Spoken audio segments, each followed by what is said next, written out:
Entrée dans Paris. Et le sous-titre est « Macron, poupée gonflable du capital ». Le dispositif a bien fonctionné. Comme prévu par le capital, Emmanuel Macron a été élu dans le fauteuil du général de Gaulle. Si ça n'avait été lui, ça aurait été Fillon en second choix. Il fallait placer à ce poste un serviteur de l'État maastrichtien, ce Moloch totalitaire qui impose la religion du veau d'or et place ses desservants là où ils doivent se trouver pour bien faire fonctionner la machine. Au moment de l'hystérie française anti-Trump, j'avais écrit dans Le Point et dans l'Obs qu'il n'y avait rien à craindre de ces rodomontades et de ses promesses, car il était une ruse de la raison capitaliste. Comme Hillary Clinton, il était le candidat du capitalisme et, une fois élu, il était certain qu'il ne pourrait rien faire d'autre qu'obéir au capital. C'est ce qui attend Macron dès sa prise de pouvoir. Comment ce dispositif l'ayant conduit au pouvoir a-t-il fonctionné? Il s'agit de Macron, bien sûr. Avec la grossière complicité du système médiatique qui est lui-même aux mains du capital. Nombre d'articles parus sur Internet ont donné les noms, les collusions, les journalistes, les supports, et ces précieuses informations permettent d'effectuer les organigrammes de ces machines de guerre faisant partie du dispositif. Les hommes d'affaires n'investissent pas dans la presse écrite, les radios ou les télévisions par pure philanthropie. Ils se servent de ces supports, qui sont par ailleurs grassement financés par l'argent du contribuable sans lesquels ils s'effondreraient, pour vendre les produits qui leur permettent des retours sur investissement. Pour un patron, de presse ou d'industrie, des patrons ou des assurances, des communications ou de la grande distribution, des banques ou des médias, le chef de l'État est un produit qui permet un retour sur investissement. L'argent circule à flot dans les perpétuels renvois d'ascenseurs qui font communiquer ces dispositifs. Quiconque pointe un doigt généalogique sur cette machine de guerre capitaliste passe pour un complotiste. Qu'on y prenne garde, celui qui stigmatise le complotiste a la plupart du temps intérêt à cacher qu'il fonctionne comme une pièce majeure dans cet appareil, le système, comme il est dit parfois. Qui peut nier en effet que l'incroyable nombre de unes et d'articles consacrés à Macron pendant des mois n'est pas permis le passage de l'homme du banquier d'affaires, n'est pas permis le passage de l'ombre du banquier d'affaires chez Rothschild à la lumière de l'homme providentiel qui abolirait la séparation entre la droite et la gauche. Quand il n'y a plus de droite ni de gauche, alors on peut gouverner à droite tout en prétendant qu'il ne saurait y avoir d'autres politiques que celles qu'il propose de façon floue et qui n'est en fait que la toute-puissance des marchés paradoxalement imposés par l'État maastrichtien. Une fois la machine de guerre médiatique mise en place, quel était son plan de combat?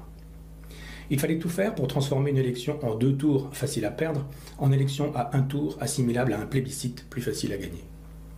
Rien de mieux pour ce faire que de pousser Marine Le Pen autant que possible pour qu'elle soit au second tour, tout en accompagnant ce mouvement d'une stigmatisation dans les médias afin qu'elle ne soit pas élue. La machine de guerre a donc rendu possible la participation de Marine Le Pen aux élections tout en disant en même temps qu'elle était un danger pour la démocratie puisqu'elle portait rien moins que les programmes de Vichy, de Pétain et des nazis. Les visites de Macron à Oradour, puis le lendemain au mémorial de la Shoah, ont été les moments les plus visibles de ce plan de guerre. Si Marine Le Pen était fasciste, pourquoi lui laisser les mains libres? Si le système lui a laissé les mains libres, c'est qu'elle n'est pas fasciste, mais que la présentation de ces éléments de langage, avait son utilité dans le dispositif. Pour les besoins de la transformation d'élections en 2 tours en une élection présidentielle plébiscitaire à 1 tour, il fallait ensuite discréditer ceux qui combattent l'État maastrichtien et défendent une Europe des États souverains.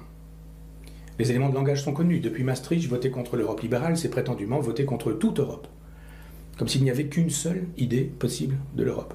Donc, être nationaliste, donc vouloir la guerre, alors que la guerre civile est à nos portes, déjà préparée par la politique sans partage imposée depuis plus d'un quart de siècle par ce libéralisme totalitaire.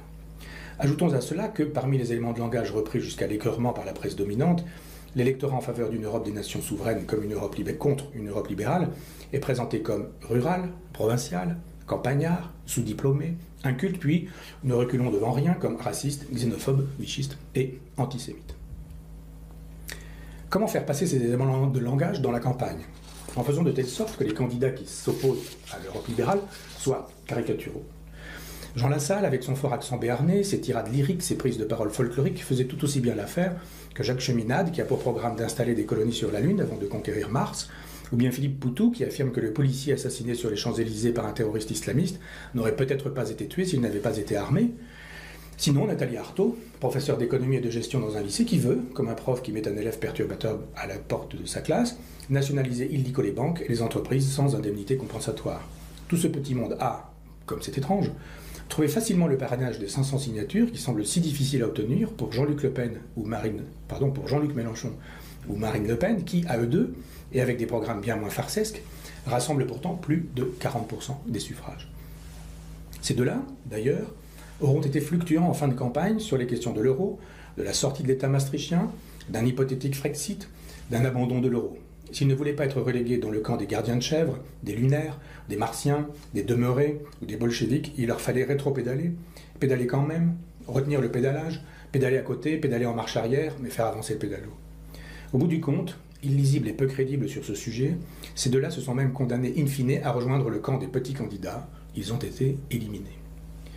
Le sommet de cette déréliction a été atteint lors du débat d'entre les deux tours par une Marine Le Pen faussement ironique mais vraiment larguée, qui crut donner des leçons d'économie à Macron en sortant l'écu comme d'un chapeau de magicien.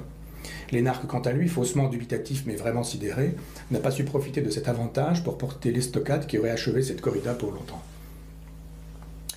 Que fallait-il faire encore, après avoir mis la presse dominante aux ordres et caricaturé l'opposition à l'État maastrichtien, pour ouvrir la route aux candidats du système ? Se débrouiller pour que le Parti socialiste explose. Pour ce faire, il y avait des spécialistes en la matière. Il fut facile de bourrer les urnes. La chose fut amplement dite, montrée, commentée dans la presse, mais rien ne suivit. Aucune plainte ne fut portée contre cette évidente fraude électorale au sein même du PS. Pour quelle raison ? Ce bourrage devait permettre de laisser croire que le candidat choisi, apparemment démocratiquement par les primaires, avait été sélectionné par les électeurs. Or, Benoît Hamon a été explicitement désigné par l'appareil socialiste pour perdre après avoir gauchisé un PS qui, de ce fait, ne manquerait pas d'exploser sous les coups de l'aile droite du PS, une sensibilité, comme par hasard, politiquement et idéologiquement alliée à Macron.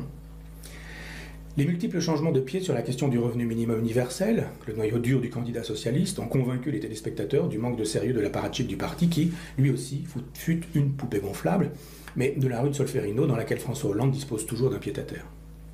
Après que, contre Sarkozy, la droite jupéiste et filloniste, puis contre Hollande, la gauche montebourgeoise et frondeuse, et l'une et l'autre fait savoir que la droite pouvait voter aux primaires de gauche et la gauche aux primaires de droite, il fut bien clair que l'explosion de ces deux blocs serait suivie d'une éviction de leurs deux chefs. De ce fait, ayant compris que les primaires étaient un piège dans lequel il était tombé après avoir vu Nicolas Sarkozy, son meilleur ennemi, y chuter lui aussi, François Hollande a renoncé à sa candidature personnelle, mais pas pour celle de son idéologie, qui est celle du Mitterrand libéral de 1983. Hollande aura été en sous-main le passe-plat du capital et de la finance qu'il prétendait combattre au Bourget. En soutenant Macron dans l'ombre, Hollande réussissait une opération très rentable, pour lui. Tuer Montebourg et Hamon, les frondeurs qui ne l'avaient pas soutenu, assassiner Valls, qui l'avait lâché en pleine campagne, torpiller Mélenchon, qui lui avait pourri la vie, enfin choisir celui qui proposait d'aller plus loin et plus vite que lui dans la même direction, Emmanuel Macron. La presse dominante en ordre de marche, les opposants à l'État maastrichtien caricaturés et facilités dans leur aventure, le PS explosé pour laisser la voie libre à gauche pour Macron, que fallait-il encore faire pour élargir plus encore la route qui le conduirait vers l'Élysée ? Faire de même avec la droite classique, en l'occurrence celle de Fillon. Sarkozy éliminé, Juppé écarté, restait Fillon qu'il fallait détruire comme Hamon l'avait été. Comment faire ? La chose est simple, il suffit d'aller chercher dans les poubelles, puis de monter en diamant médiatiquement scintillant les ordures qu'on y trouve. L'homme qui avait construit son image sur une réputation de catholique intègre, fustigeant la saleté des autres, devient du jour au lendemain le tartuffe intéressé par l'argent qui se fait offrir des montres de collection et des costumes à des prix extravagants par des gens qui avaient bien quelque intérêt à lui faire ce genre de cadeaux obscènes. Pendant des jours, relayant les informations dévoilées par le Canard enchaîné, de nouvelles dépêches tombaient comme les gouttes du supplice chinois dans la presse dominante. Des emplois probablement fictifs pour sa femme, des salaires versés sur le compte de ses enfants pour des travaux que leur âge leur interdisait de faire, des sommes astronomiques payées à son épouse pour de brefs comptes rendus de lecture publiés sous pseudonyme dans la revue des Deux Mondes, une société de conseil créée à 2 doigts de l'autorisation légale très richement payée pour des conseils que tout le monde ignore. Lesté par ce plan médiatique, Fillon ne pouvait alors que perdre une élection imperdable. Il l'a effectivement perdue. Or, il y eut un certain nombre d'affaires dans cette campagne et n'ont pas toutes été orchestrées sur le même principe du pilonnage médiatique. Pour quelle étrange raison ? Certes, Fillon s'est fait offrir des costumes Arnis, et c'est condamnable. Conseillé par Pierre Berger, soutien de Macron et client de la boutique, Mitterrand y achetait aussi ses chapeaux, des galurins d'ailleurs très prisés par Mélenchon. Giscard était client de cette boutique, Estrosi également, Fabius enfin. Et Pierre Moscovici s'est aussi fait offrir ses costumes de technocrate et de bureaucrate maastrichtien par des amis, 13 000 € le costard. Par qui ? Pourquoi ? On n'en saura rien. Mais alors pourquoi la presse dominante n'a-t-elle pas fait ses choux gras avec cette information que Brigitte Trogneux, épouse Macron, est habillée par LVMH, dont le propriétaire est Bernard Arnault, qui soutenait Macron dans cette campagne ? Le 23 mars 2017, le Figaro publie sur ce sujet un article de Julie Mazuet intitulé « Brigitte Trogneux est habillée par LVMH ». Et alors ? Point d'interrogation. En effet, et alors ? Ce sont, citation, des prêts et non des cadeaux, une nuance de taille. Je ne sais pas si de taille c'est de l'humour, mais écrit la dame. En effet, ça n'est pas pareil du tout, je ne suis pas sûr toutefois que Nathalie Arthaud aurait pu bénéficier de ces prêts, ne parlons même pas de cadeaux. Certes, Fillon a fait travailler des collaborateurs sur ses livres et pour ce faire, il a rémunéré des membres de sa famille, et c'est condamnable. Mais pourquoi la presse dominante n'a-t-elle pas monté au créneau quand l'information a été donnée dans un média hors système, un faux BuzzFeed News, que Benoît Hamon avait été pris la main dans le sac à plagiat avec un livre intitulé « Tournez la page », dans lequel nombre d'emprunts ont été dûment repérés. Qui a payé les nègres de Benoît Hamon? Sur quel budget? Ceux de son couple avec le salaire de son épouse qui travaille chez LVMH? Ou ceux de son parti? À moins qu'il ne s'agisse de sa cagnotte propre, ou des caisses de son éditeur. On n'en saura rien. Certes, Fillon a dissimulé ses sources de revenus, car on ne sait ce qui lui permet de faire autant de bénéfices en si peu de temps dans sa société F2, spécialisée en conseil d'on ne sait quoi à je ne sais qui. Et c'est condamnable. Mais pourquoi la presse dominante n'a-t-elle pas enquêté avec la même ardeur, ou pour quelle raison n'a-t-on pas vu la justice se mobiliser aussi ardemment pour savoir ce qu'il était advenu des formidables bénéfices empochés par Emmanuel Macron quand il travaillait à la Banque Rothschild et qui demeurent invisibles sur ses déclarations? Les 3/4 de son patrimoine ont mystérieusement disparu. Étonnant, non? Certes, Fillon a pistonné les siens, il a sûrement confondu l'intérêt de l'État et le sien, et c'est condamnable. Mais pourquoi la presse dominante n'a-t-elle pas donné plus d'écho au fait que Mélenchon ait été accusé de népotisme, de favoritisme, de gaspillage d'argent public pour avoir pistonné sa fille dans l'accès à un emploi public, favorisé des amis politiques pour éviter le barrage des appels d'offres et payer très cher, près de 300 000 € si l'on en croit un livre de Liliane Alemagna et de Stéphane Aliès qui s'appelle Mélenchon le plébéien, un livre qui est paru chez Robert Laffont. Des prestations effectuées donc par des amis, utiliser une voiture avec le chauffeur du conseil général alors qu'il n'y était plus élu, continuer à toucher ses indemnités alors qu'il ne se rendait quasiment plus aux séances et qu'il ait fait l'objet d'un rappel à la loi par le procureur de la République sous forme d'avertissement solennel. Pour quelle raison non plus cette presse dominante n'a-t-elle pas monté en épingle le vol en jet privé effectué par le conducteur des Insoumis pour se rendre avec ses amis robespierristes et léninistes, comme c'est mignon, à la journée commémorative de l'abolition de l'esclavage à Champagné en Haute-Saône le 4 février 2017? L'avion privé parti du Bourget s'est posé en fin de matinée sur le tarmac de l'aéroport franco-suisse de Bâle-Mulhouse, une information que ne conteste d'ailleurs pas Libération dans son édition du 20 avril 2017. Il y aurait bien sûr d'autres poubelles à vider, d'autres ordures à commenter, d'autres saloperies à mettre sous le cialytique de la honte médiatique. Mais c'est Fillon qui, pendant de longues semaines, a concentré sur lui, son nom, sa personne, sa figure, ses moindres faits et gestes, l'essentiel des coups portés. De la même manière que Hamon devait tomber, Fillon a chuté lui aussi. En cassant le PS en deux, avec une aile droite récupérable par Macron et une aile gauche sommée de se consoler chez Mélenchon, puis en cassant les Républicains en deux, avec une aile gauche très compatible avec Macron et une aile droite divisée pour aller se faire voir chez Le Pen, la route au centre devenait un boulevard pour le candidat du capital. Pendant que les droitiers de la gauche et les gauchistes de la droite allaient chez Macron, les gauchistes de la gauche et les droitiers de la droite n'avaient plus qu'à passer leur tour, du moins pour cette fois-ci. Résumons la stratégie du dispositif mis en place par le système pour assurer l'élection en un seul tour du candidat du capital dont on est sûr qu'il sera l'homme lige des marchés financiers mondialisés. Premièrement, lancer la presse du capital, subventionnée avec l'argent du contribuable par l'État libéral, dans l'aventure en pesant de toutes ses forces en faveur de Macron. Deuxièmement, sélectionner, financer et ridiculiser les opposants à l'État maastrichtien libéral, condamnés à faire de la figuration en jouant le rôle des dits petits candidats. Troisièmement, faire monter le plus possible Marine Le Pen tout en la diabolisant dans le but d'obtenir qu'elle soit au second tour, afin de transformer une élection périlleuse à 2 tours en un royal plébiscite de maréchal à un seul tour. Quatrièmement, organiser une grande messe sous prétexte d'antifascisme pour obliger les électeurs à voter Macron, sous peine de passer pour un défenseur du national-socialisme. Cinquièmement, bourrer les urnes socialistes afin de mettre en avant le candidat choisi pour perdre et casser le PS en deux. Sixièmement, sortir de vieilles affaires pour tuer le tueur de Juppé de Sarkozy en polarisant le grouillement médiatique sur ses seules affaires et casser les Républicains en deux. Septièmement, contraindre la gauche et la droite, l'une et l'autre cassées en deux, à choisir leur aliment à Macron ou le cul de batte fausse des oppositions avec privation des prébendes politicardes qui vont avec et assimilation aux fascistes.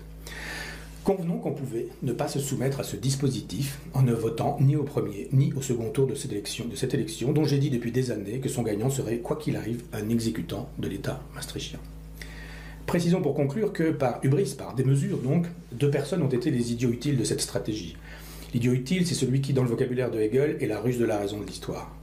Il croit agir alors qu'il est agi. Il imagine décider alors qu'il est décidé. L'un était agi par sa formidable mégalomanie, l'autre par son incroyable bêtise. Le premier fut le pantin de sa vanité, la seconde la ventriloque de son immense crétinerie. Il voulait être Robespierre, il eut un thermidor sans guillotine, elle souhaitait être Jeanne d'Arc, et le feu n'a pas pris. D'abord Mélenchon, qui, en refusant une stratégie d'union de la gauche, très tôt avec le PCF de Pierre Laurent, et très tard avec le PS de Benoît Hamon, a montré qu'il n'était mu que par son égocentrisme, son narcissisme, sa vanité, sa fatuité. Car le peuple au nom duquel il ne cesse de parler est le moindre de ses soucis. La preuve, l'état dans lequel il le laisse avec cette élection de Macron. Le dégagisme dont il avait fait son mot d'ordre lui a sûrement plus donné raison qu'il ne l'aurait souhaité. Il est au fossé. Ensuite, Marine Le Pen, qui plus que jamais illustre à ravir la thèse du livre que Renaud Dely lui consacre sous le titre Marine Le Pen, avec cet excellent sous-titre Une bobo chez les fachos. Son projet politique ne tenait que dans la configuration d'une sortie de l'État maastrichtien. Elle a eu une décennie pour travailler sur ce sujet afin de le défendre dans ce débat de second tour dont elle savait qu'elle y serait. Elle ne l'a pas travaillé, chacun l'a vu. Elle est au fossé. Le système s'est réjoui de l'hystérie de Mélenchon et de l'impéricide de Le Pen. Face à ces deux catoblépas, le monstre qui, dans la tentation de Saint-Antoine de Flaubert, se dévore lui-même, il n'avait nul besoin de concentrer ses troupes de ce côté-là. D'ailleurs, le soir du premier tour, l'élection était déjà jouée. 2 semaines plus tard, ceux qui en auraient douté doivent cruellement en convenir. Ces 5 prochaines années vont être celles d'un capital qui dispose à l'Élysée d'un agent plus zélé que Hollande, dont la flaccidité empêchait la brutalité. D'un agent plus zélé ou plus ductile, plus souple, plus malléable, plus jeune, plus banquier aussi. Hollande peut se réjouir. Il quitte l'Élysée en ayant placé un homme lige qui aura plus que lui le courage de se zider, ce qui n'est pas très difficile. À cette aune, il peut désormais guetter sa cote de popularité. Nul doute qu'elle